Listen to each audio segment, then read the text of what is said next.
Então, já estamos de volta com o nosso segundo momento de hoje. E, como eu já falei para vocês, que a nossa segunda aula será de história, não é mesmo? E então eu já darei a revisão para a prova. Então, assim, amanhã você só vai se preocupar em assistir a revisão de geografia, certo? E se quiser reassistir essa lição, ou essa revisão de hoje, também não tem nenhum problema, certo? Mas aí, como vai ter duas provas amanhã, para não ficar tão pesado, duas revisões, então achei por bem dar a revisão de história já hoje, certo? E no final desta aula, eu dou as páginas para você estudar para a prova de geografia, ok? E a nossa revisão, certo? E as páginas para estudar história é a página 269 e a página 260, que é sobre o surgimento da agricultura e povos nômades. Então vamos lá, pegue o seu livro e abram na página 269, certo?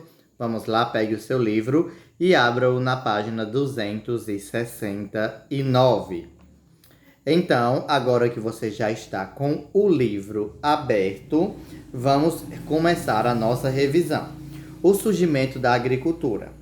Os pesquisadores, certo, acreditam que os primeiros grupos humanos já tinham o costume de dividir tarefas, certo? A tarefa de encontrar alimentos, onde os homens caçavam usando ferramentas e armas feitas com osso, pedra e madeira, e as mulheres tinham a responsabilidade, certo, de coletar frutos, raízes, folhas comestíveis e medicinais.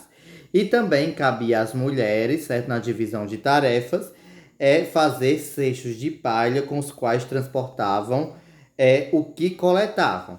Então, os pesquisadores, certo, já acreditavam que tinha um costume de divisão de tarefa, onde cabia ao grupo de homens fazer, certo, a caça com os objetos que eles tinham feito de pedra, osso e osso, não é pedra, perdão, pedra e osso, e as mulheres tinham o papel de fazer a colheita e de escolher as frutas, certo? E também de fazer cesto para carregar as coisas que colhiam, certo? Mas isso não quer dizer que algum comportamento de hoje, certo, dos nossos dias, deve ser justificado a partir destes pensamentos aqui dos nossos ancestrais, porque hoje sabemos que todo mundo pode fazer qualquer coisa, não existe isso de tarefa de homem e tarefa de mulher, não é mesmo? Então, vamos lá continuar. Com base nas pinturas encontradas em cavernas em várias partes do mundo, os pesquisadores supõem ainda que a divisão de tarefas entre mulheres e homens não era rígida, podendo variar em alguns grupos e em algumas localidades. De acordo com essa teoria, havia casos em que mulheres caçavam, assim como os homens também coletavam plantas nas florestas. Então, os pesquisadores, certo, também acharam provas que essa divisão não era rígida. Os ancestrais diziam que as mulheres tinham que coletar e os homens tinham que caçar. Não, podia acontecer vice-versa, as mulheres também caçar e os homens também fazer as colheitas, certo? Vamos continuando. É por isso que alguns estudiosos sugerem que tenham sido as mulheres as responsáveis pela descoberta da agricultura. Isso aconteceu exatamente porque elas passavam grande parte do tempo observando e conhecendo o comportamento de plantas e sementes. As mulheres devem ter notado que as sementes transportadas pelo vento ou por pássaros e insetos brotavam na terra, gerando novas plantas. Então, provavelmente a descoberta da agricultura, certo, que modificou totalmente a vida dos humanos, foi das mulheres, porque como na maioria das vezes elas eram responsáveis pela colheita, então elas notaram que por muitas vezes a semente quando caía e a terra cobria, certo? E caía água por cima, nascia uma nova planta, certo? Que ia dar os mesmos frutos das plantas que tinha caído o fruto. Ou então que o vento levava, ou que os pássaros também levavam. E assim foram notando e descobrindo que se enterrassem as sementes, nasceriam, certo? Plantas dos mesmos tipos, certo? Daquelas que tinham caído, ok? Agora vamos para a página 260, na parte dos povos nômades, ok?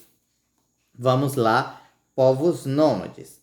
Então, a agricultura é considerada uma enorme revolução na vida dos seres humanos. Isso porque, além de poderem armazenar alimentos, eles também puderam permanecer é, em um determinado local, deixando de ser nômades. Então, a agricultura foi uma das maiores revoluções, certo? Das revoluções que aconteceu com os humanos, certo? Tão importante como a descoberta do fogo. Com a descoberta do fogo, né, eles descobriram que poderiam fazer várias coisas.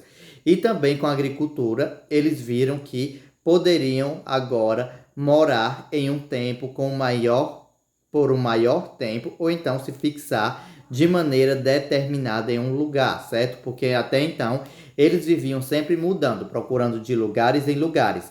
Quando acabava as frutas de um lugar, os animais de um lugar, eles já iam para outro lugar, certo? Atrás também de novas plantas. Então, como eles descobriram, se plantasse daria para ficar perto ali da região, então eles foram ficando e deixaram de ser nômades e tornaram certos sedentários. Vamos continuar. Até aquele momento, os nossos ancestrais viviam mudando de um lugar ao outro. Não podiam permanecer por muito tempo em um mesmo local, porque viviam em busca de alimento. Então, como eu falei, né? Como eu já falei para vocês, os nossos ancestrais viviam sempre trocando de lugares, certo? Viviam sempre procurando novas regiões, terrenos melhores, rios melhores, cavernas melhores, certo? E tudo isso em busca de alimentos. Onde eles chegavam e não tinha alimentos, então eles não paravam, já iam para outro local e assim continuavam até achar plantas com frutos, animais para caçar, certo? E alguma região com água, ok? Vamos continuar. Com a agricultura, eles puderam permanecer em um mesmo lugar por muito mais tempo, tornando-se sedentários. Palavras que significa fixo em um lugar. Então, com a agricultura, então eles viram que podiam permanecer naquele local mais tempo. Se tinha um rio e eles plantando, então não precisavam mais caçar água, não precisavam mais procurar, poderiam residir por ali mesmo. Não precisariam enfrentar novas terras, perigos, chuvas, não é mesmo, sem moradia. Então, eles foram ficando fixos naquele lugar. Então, sedentário significa fixos em um lugar, ok? Então, vamos continuar. Nem todos os grupos humanos tornaram-se sedentários ao mesmo tempo. Alguns são nômades até hoje, como os ciganos, que vivem em diversos países do mundo, se deslocando sempre de um local para outro. Ou os beduínos, povos que vivem em regiões desérticas no norte da África ou do Oriente Médio. Então, nem todos os grupos humanos tornaram-se sedentários, certo? Se fizeram assentamentos para depois ter a construção de vilas, cidades, povoados e depois cidades de uma maneira mais organizada. Alguns até hoje, certo, são nômades, estão sempre migrando de um lugar para outro, certo? Como aqui no caso os ciganos, mas que alguns já têm assentamentos, e também como os beduínos que vivem no norte da África. Então eles vivem no deserto e ficam migrando de um lado para outro, certo? No deserto, na África e do Oriente Médio, ok? Vamos lá continuar. Muitos dos nativos da América do Sul, encontrados pelos portugueses quando chegaram às terras que deram origem ao Brasil, eram semi-nômades. Eles viviam em local durante certo tempo, depois se mudavam para outro, em busca de caça, pesca e outros recursos mais abundantes. Então, quando os portugueses chegaram até o Brasil, certo? Até as Américas e os espanhóis também, até mesmo os ingleses encontraram já sociedades organizadas, certo? Grupos organizados. E que alguns desses grupos eram semi-nômades. Não eram nem sedentários nem nômades, certo? Eles viviam durante um bom tempo em um local e depois de explorar, certo, aquele local, de explorar ao máximo, certo? Sabemos que no Brasil, na América, a região é diferente da África e da Europa, não é? Então eles ficavam o máximo, quando aproveitavam o máximo, depois eles buscavam outros lugares com novos recursos para se alimentar e sobreviver, e também para caçar. E isso não era regra, também já tinham os seminômades, mas também tinham os sedentários, ok? Já aldeias, tribos, povos indígenas que já viviam de maneira sedentária, ou seja, fixo em um lugar, certo? Então, essa foi a nossa revisão de história de hoje. Indico que você assista esse vídeo mais de uma vez, certo? Leia o exercício e estude.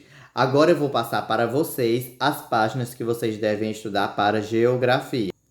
Então, a página que você deve estudar para geografia, certo? É da página 345, 346 e 347. Ah, professor, é muito. Não, não é. Por quê? Porque essas páginas, certo, tem figuras. Por exemplo, a página 345 de geografia é só a metade da página, certo? Que tem conteúdo. Depois, do mesmo jeito, na 346 é só a metade da página. E na 347 também é só metade da página. Se juntar, dá 1,5 páginas ou até mesmo uma página, já que o texto da 347 é curto, ok? E amanhã eu darei a revisão de geografia. E então, o esquema de prova, certo? No quarto ano funciona desta maneira.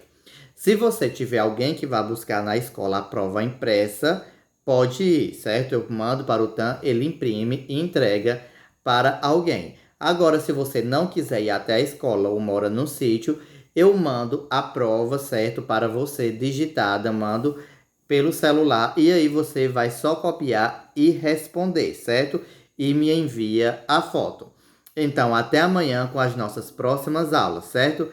E tome muito cuidado, estude, mas não precisa ficar nervoso, certo? Pode ficar tranquilo e tome bastante água. Tchau!